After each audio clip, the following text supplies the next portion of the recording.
Agility is the capacity to change course, controlling the direction and position of one's body while maintaining momentum.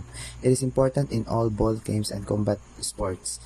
There are numerous methods to test agility, and many of them were developed for specific sports.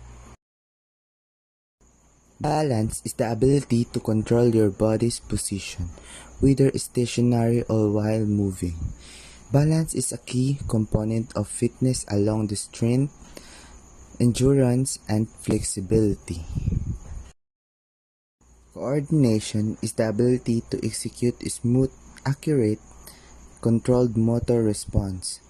Coordination is the ability to select the right muscle at the right time with the proper intensity to achieve proper action. Power is the first skill-related component of physical fitness. It is defined as an amount of work done in a particular time. It is to measure how much strength they have at the fastest speed they can exert it.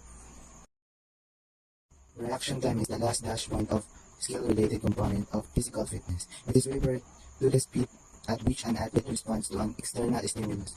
Reaction time affects performance, and the better your reaction, the better you will perform in certain situations. Speed is the ability to move quickly across the ground or move limbs rapidly to grab or throw. Movement speed requires good strength and power, but also too much body weight and air resistance can act to slow the person down.